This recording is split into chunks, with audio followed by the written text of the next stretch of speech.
So Dr. Veith, would you be able to explain to us what exactly is happening in Revelation chapter 13, verses 15 through 18 about people not being able to buy or sell? What is this image? Who is this beast? What is this mark? There are a number of issues involved there. Buying and selling can have two sides to a coin. Number one, there might not be anything to buy and sell because of famine, because of manipulated environments. That's one way of dealing with it. The other one is by controlling who can buy and sell. And very often, as we study these things, we can see that that is becoming a very, very strong possibility with the social credit systems that we are seeing being introduced into the world, where certain behavior is rewarded or punished.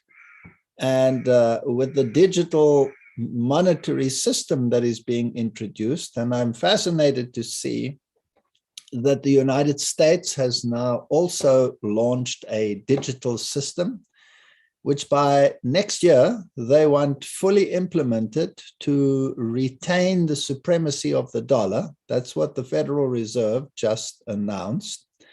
But this digital monetary system is designed to give perfect surveillance as to what you are doing, what you stand for, who gets your money, how is your money spent, and probably will be able to be used in such a way that your money will only be spent, or you will only be capable of spending it if you submit to certain social criteria.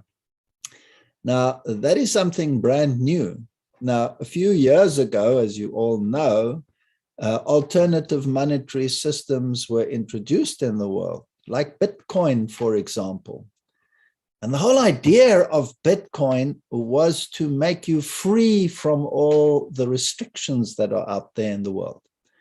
So Bitcoin was designed so that people could transact with other people without having to go through intermediaries, without having to go through companies, without having to comply to all the rules and regulations. So it was actually designed to be a freedom choice. And it took off like a house on fire. And Bitcoin roared in its climb to supremacy, and at one stage stood at $70,000. And then all these other national systems came in. The Chinese started introducing them. Some countries started introducing them. Many countries started talking about them. The United States is now going to introduce it. And the result was that this so-called freedom from Bitcoin started tumbling, that today it is only a fraction of what it was. Now, what does that mean? In other words, when you flood the market now with the systems that the governments are introducing, then instead of being a tool of freedom, it becomes a tool of bondage. And then, of course, being a digital system that is totally controlled by government and attached to certain behavioral actions, then the freedom ones will just disappear. So many of these coin structures or these monetary systems have just totally collapsed. The strongest ones are just hanging in there, and the world is moving into this surveillance system. And already we can see that governments want you to comply with certain ideologies. And we have this interesting development with Roe v. Wade at the moment going on in the world. And there's a certain ideology, and everybody is either on the one side of the debate or on the other side of the debate. But the moral issue is being pushed in the world. Can we see that? That the moral issue is being pushed in the world? Now, that moral issue, who was the champion of that moral issue? Wasn't it the Roman Catholic system that was the moral champion of that issue. But if you look at the system itself, God has not left us without witness. There have been numerous high-profile court cases showing that that which they stand for is not a reality within their own ranks. How are children being abused within those ranks? How are all of these issues swept under the rug while they give this moral exterior? But be that as it may, their moral high ground, in inverted commas, has now managed to gain newsworthiness.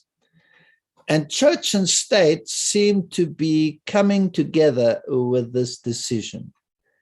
Now, it's only a matter of time before the other moral issues will also be associated with this kind of activity. And then it will be enforced by legislation. And if you do not comply to that legislation, then you will not be able to buy and sell, because the mechanism to introduce it is already in place. If you have cash in your hand and you can go to someone and buy your groceries, well, then you still have a measure of freedom. But if that is gone and you can only work through the digital method, then the issue of buying and selling can be totally controlled.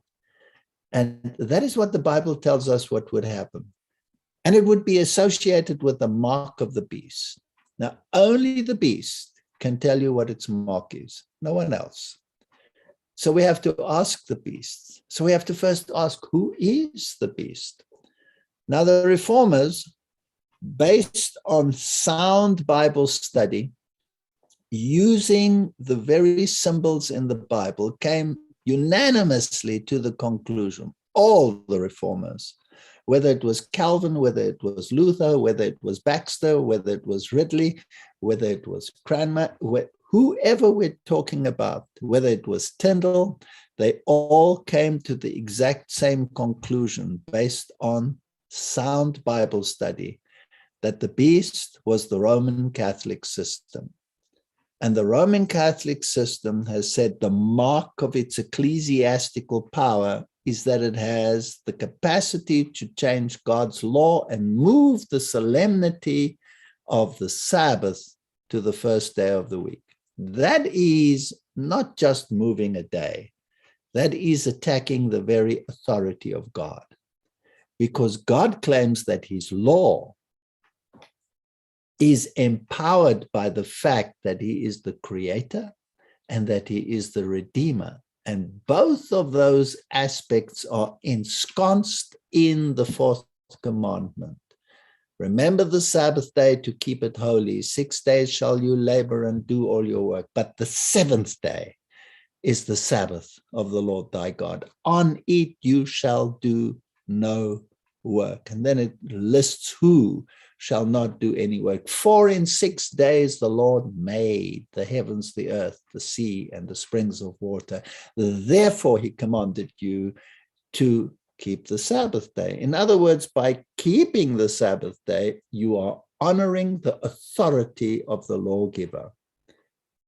Now, if you go to Deuteronomy, you have that same commandment, but it says because he took you out of Egypt, you are to keep the commandment. That is the redemptive aspect. So both by creation and redemption, you acknowledge the authority of your creator and your recreator by keeping the Sabbath. No one has the right to say, no, we will change that to the system of sun worship, and we will keep the first day of the week and thereby honor the lawgiver, who happens to be the beast, the system of Roman Catholicism, which wants to unite the whole world. As the Pope said, we have to meet our brothers in Egypt. Now, in order for us to meet the brothers in Egypt, we first have to have a famine. Now, the question is the world being prepared for a famine? Is the conflict between Russia and Ukraine creating the environment for a famine?